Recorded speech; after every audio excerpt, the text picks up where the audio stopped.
Cerita dimulai di suatu tempat di Kolombia. 3 anggota kartel narkoba menembak jatuh sebuah pesawat yang dipiloti oleh seorang wanita bernama Dominic. Dominic adalah mantan pembunuh bayaran terlatih yang berusaha meninggalkan masa lalunya yang kelam dan memulai hidup baru di Amerika Selatan.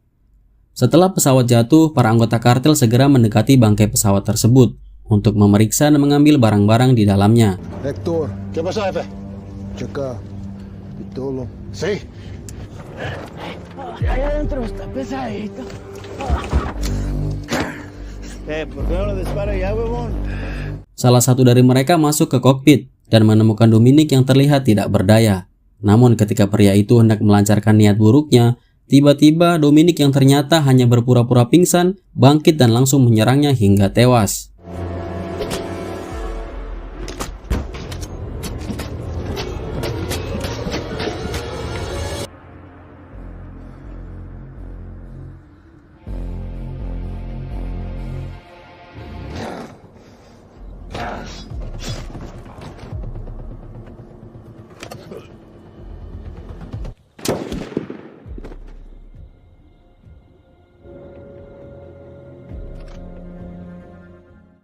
Dominic kemudian pergi dengan menggunakan mobil milik kartel tersebut.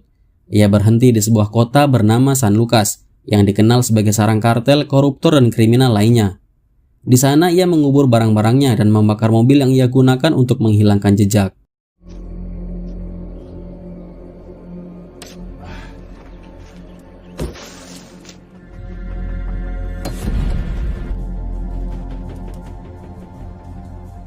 Malam harinya, Dominic singgah di sebuah kafe untuk beristirahat. Sambil menikmati makanan, ia juga meminum sebotol jamu buatan Mbok Darmi.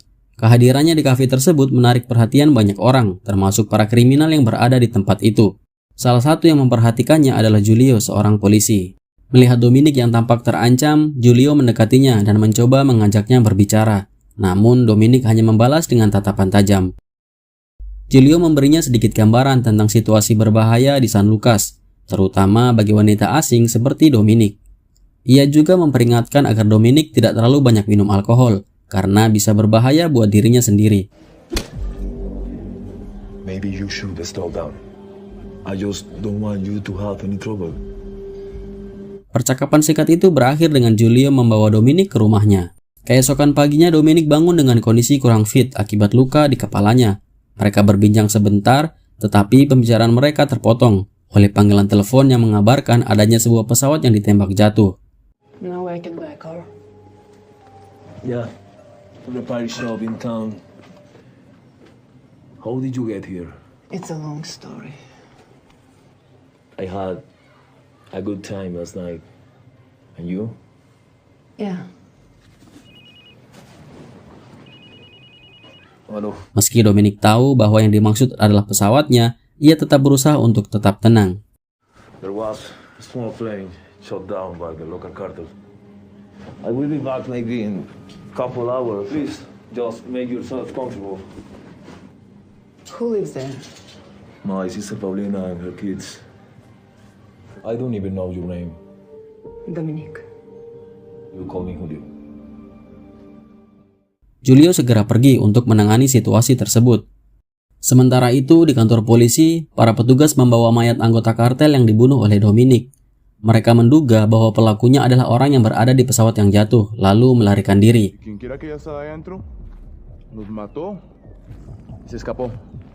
Situasi semakin tegang ketika diketahui bahwa salah satu korban adalah saudara ipar dari kepala kepolisian bernama Santiago. Para polisi panik, khawatir Santiago akan marah besar jika mengetahui hal ini. Sementara barang bukti yang ditemukan di lokasi kejadian hanya berupa ransum militer dan buku manual penerbangan dalam bahasa asing. ¿Encontraron algo más en el avión? Una comida de unos militares y un manual de vuelo.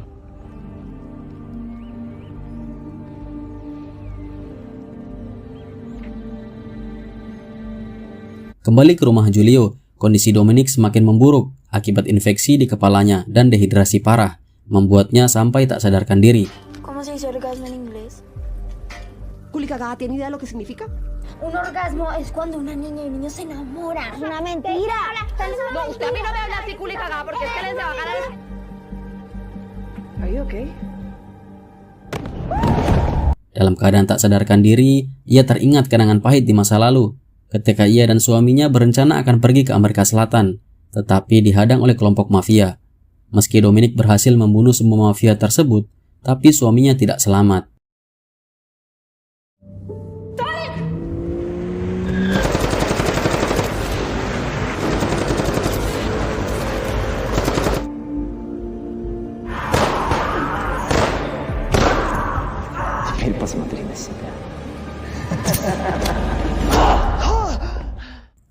Singkat cerita, saat tersadar, Dominic mendapati seorang dokter bernama Medina telah merawatnya, dan kondisinya mulai membaik. You were badly dehydrated, and the wound in your head became infected. I leaving you antibiotics. That should kill the infection.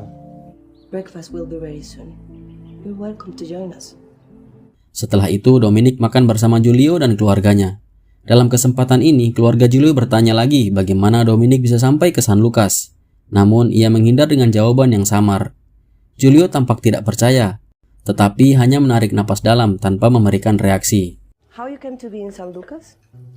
I always like to travel, and I met a man in Medellin. He offered to show me around Colombia, and the next thing I know, I'm waking up in a hotel and stuck with a bill. Saat sedang makan, Dominic meminta Giulio untuk mengantarnya ke kota. Sebenarnya Giulio menyetujui, tetapi tiba-tiba teleponnya kembali berdering. Giulio harus segera kembali ke kantornya, sehingga ia meminta Dominic untuk menunggu. Namun adiknya yang bernama Paulina memutuskan untuk mengantar Dominic ke kota untuk membeli sebuah mobil. Dalam perjalanan, Paulina menceritakan sedikit tentang kehidupan kakaknya. Ia mengatakan bahwa Giulio adalah seorang polisi yang jujur, yang tidak pernah mau menerima suap sama sekali. Namun karena kejujurannya itu, Giulio dan istrinya menjadi sasaran tembak di rumah mereka, hingga istri dan anaknya tewas dalam insiden tersebut. How did they die? My brother has strong beliefs. He would never take a bribe. One day, his home was targeted in a drive-by shooting. His wife and son were killed, but he survived. I can relate. Sementara itu di kantor polisi, para polisi-polisi korup sedang menginterogasi dua warga asing yang mereka curigai sebagai pelaku pembunuhan saudara ipar Santiago. Keduanya disiksa secara brutal agar mengaku, meskipun mereka bukanlah pelakunya. Giulio hanya bisa melihat kejadian tersebut tanpa bisa berbuat apa-apa. Akhirnya kedua orang asing itu tewas dengan cara yang sangat sadis di tangan polisi-polisi korup. I'm the chief of police of San Luca. And out here, the sheriff is the law. One of the men you killed was my brother-in-law, Hector. Okay. Are you the pilot? What? No, there's no pilot. What are you talking about? Because it's too late for your friend. He's about to get clean.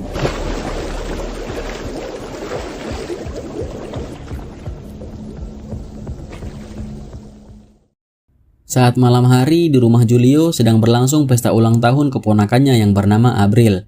Semua orang menikmati kemeriahan acara. Sementara Dominic hanya memperhatikan dari kejauhan sambil meneguk sebotol jamu buatan Mbok Darmi.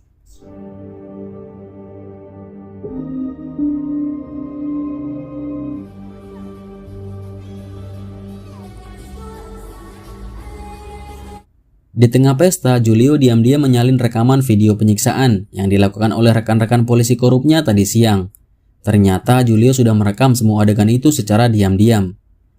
Setelah selesai, Giulio pergi sendirian untuk menemui seseorang yang ia percaya mampu memenjarakan para polisi kotor tersebut.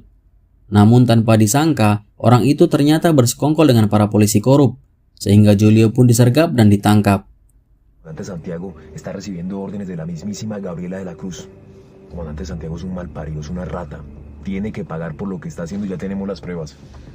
¿Hiciste copias? Sí. Tomará tiempo. ¿Cuánto tiempo? Un mes. ¿Un mes? Giulio dibawa ke kantor polisi. Ia mengalami penyiksaan yang brutal. Santiago memintanya menyerahkan salinan asli rekaman tersebut, sambil mengancam akan membunuh dirinya dan keluarganya. Namun meskipun babak belur, Giulio tetap tidak memberitahu tempat salinan asli itu disimpan. Y si quiere salvar a su familia, ¿dónde están esas copias. La niega está bien. Esos hombres irán a su casa y violarán a su sobrinita, que todas van a sufrir una muerte terrible. No hay nadie que me lo impida. Lalu keesokan harinya, rumah Julio masih tampak sepi karena semua orang tertidur usai pesta semalam. Tiba-tiba mereka terbangun oleh teriakan histeris Paulina. Ketika keluar, mereka melihat pemandangan mengerikan. Para polisi membawa kepala Julio lalu ditancapkan di pagar depan rumah tanpa badan.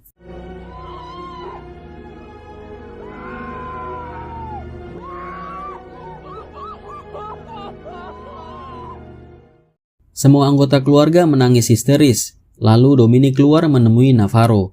Dan di sisi lain, para polisi yang menggeledah rumah Julio menemukan laptop milik Julio yang berisi salinan asli rekaman. Setelah ditemukan atas perintah Santiago, mereka pun berniat menghabisi seluruh keluarga Julio. Namun sebelum mereka sempat bertindak, ayah Julio keluar dan mencoba melawan dengan menembak para polisi. Sayangnya, tembakannya meleset. Saat Navarro hendak menembaknya, Dominic bergerak cepat. Dengan keahliannya, ia merampas senjata Navarro dan membunuh semua polisi di tempat. Tenemos la laptop. Navarro, ¿Sí? mátalos a todos. ¡Triple malparido!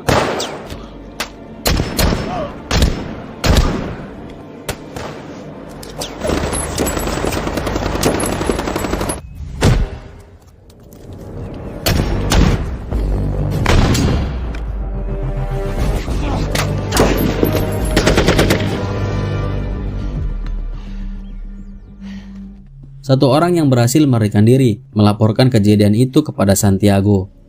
Están muertos. ¡Hijo de puta! ¿Cómo dejaron que eso pase? Disparando a todos y todo se fue a la mierda. Thiago, vamos. A plena luz del día. Nos fue quebrando uno por uno como si no fuéramos ni mierda. Setelah kejadian itu, Dominic malah memutuskan untuk pergi. Ia merasa telah menyelesaikan balas budinya kepada keluarga itu dan tak ingin lagi terlibat. Namun Abril memohon agar Dominic tetap tinggal agar membantu mereka. Melihat permohonan Abril, Dominic akhirnya membatalkan niatnya untuk pergi. Dominic! Where's she going? Dominic, wait! Please! What do you want? If you leave, we'll die. You want the truth? Take your brother and sister. I'm not gonna leave them. I will stay and fight. Are you ready for this? Yes. Di tengah persiapan senjata, Santiago tiba-tiba datang menemui Dominic. Mereka terlibat negosiasi, namun hasilnya nihil. Tidak ada kesepakatan damai antara keduanya, yang berarti Dominic harus bersiap menghadapi kemungkinan terburuk. But my officers are not far. You can't save this family. They will die sooner or later. You give us safe passage. I'll tell you where it is. I think it might be easier to come back with more men and kill you all. Come on, give it to me. I'd rather stick around. Karena akses keluar masuk ke tempat mereka telah ditutup, Dominic akhirnya berbicara kepada Dr. Medina. Ia meminta Medina menunggu mereka di tempat yang telah ditentukan untuk membantu mereka melarikan diri. I will do anything for Paulina and the children. You can take the family north through the countryside. There's a trail that will take you to the mountain top. I can meet you there. Yes, I know it is. It takes about half a day. We will do our best to survive the night and leave shortly after dawn. Keep your phone on. Lalu untuk bertahan hingga esok hari, Dominic memerintahkan Abril menutup semua akses masuk ke rumah. Setelah itu, mereka mempersiapkan jebakan sebagai strategi bertahan menghadapi serangan yang akan datang.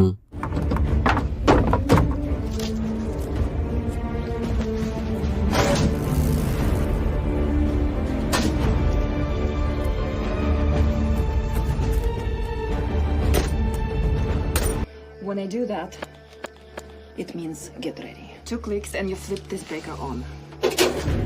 After exposure, they wouldn't be able to see me, which is when I strike. Namun ayah Julio menolak bersembunyi dan memilih bertahan bersama Dominic. Dominic menyembunyikan Paulina dan anaknya di kamar mandi, menutupnya dengan triplex untuk perlindungan.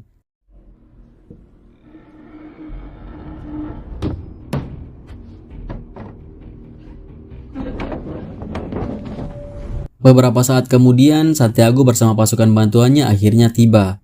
Mereka hanya berjarak 500 meter dari rumah Paulina. Santiago membagi tugas, Chago memimpin regu pertama, sementara Enrico memimpin regu kedua. Regu pertama yang dipimpin oleh Chago menyerbu melalui halaman depan rumah. Beberapa anak buahnya maju mendekati rumah Paulina. Namun saat mereka mencapai halaman,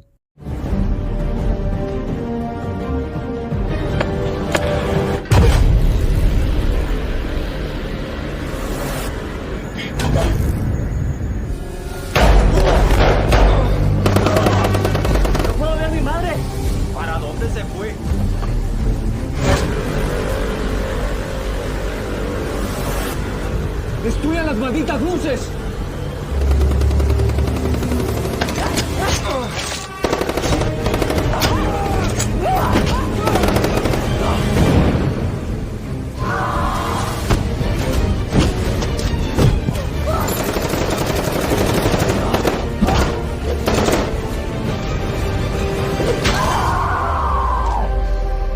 Melihat regu pertama hancur, Chago memerintahkan regu kedua maju sambil mencari pusat panel listrik. Namun regu kedua pun mengalami nasib yang sama. Seluruhnya tewas di tangan jebakan Dominic.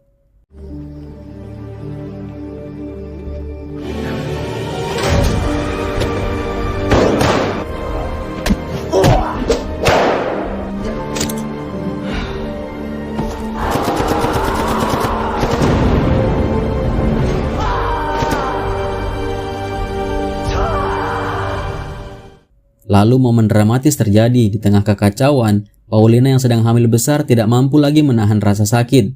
Ia melahirkan bayinya di kamar mandi tanpa bantuan siapapun. Sebuah momen yang penuh drama dan ketegangan.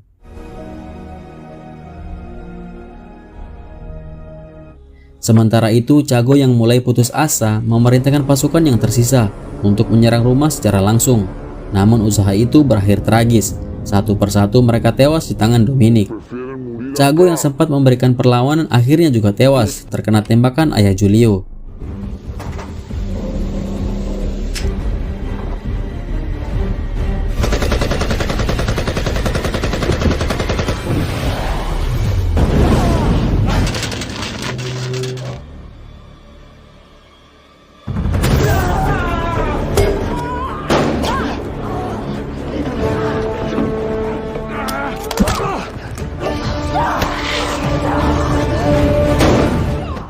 Malam itu, meski berhasil bertahan, pertempuran ini meninggalkan luka mendalam. Anso, pacar Abril, dan ayah Julio tidak mampu bertahan dan tewas di tempat kejadian. Kehilangan mereka menjadi pengingat bahwa kemenangan tidak pernah tanpa pengorbanan. Keesokan paginya, Santiago memeriksa langsung kondisi rumah Paulina setelah kejadian semalam. Mayat anak buahnya bergelimpangan di mana-mana. Tak lama kemudian, Gabriela, bos kartel yang selama ini mengendalikan mereka, datang. Demi mengejar Dominic dan yang lain, Gabriela siap mengerahkan tentara bayaran tambahan untuk membantu Santiago. Bien. Cuente con lo que necesita.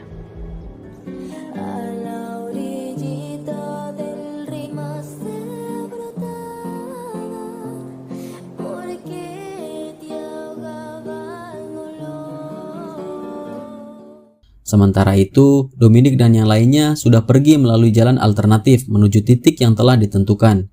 Di sana, Dr. Medina sudah bersiap dengan sebuah mobil untuk mengevakuasi mereka. Beberapa jam kemudian, Dominic dan kelompoknya tiba di titik yang telah disepakati. Dr. Medina sudah menunggu di sana.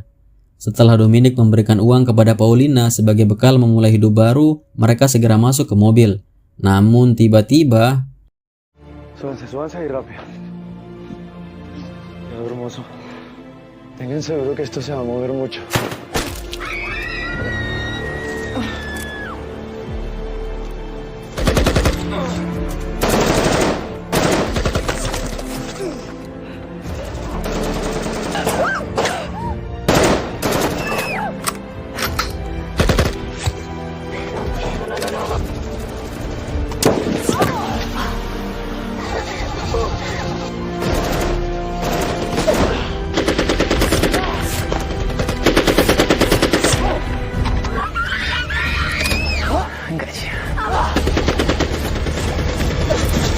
Abril berhasil menyalakan mobil dan langsung tancap gas.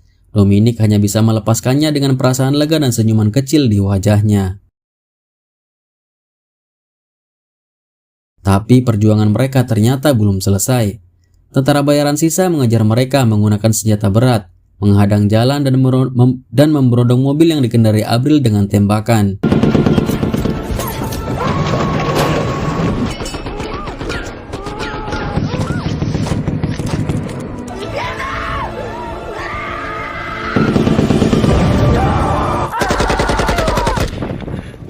Melihat itu, Dominic benar-benar marah. Ia merasa semua perjuangannya melindungi keluarga Paulina sia-sia, karena pada akhirnya tidak ada seorang pun yang tersisa.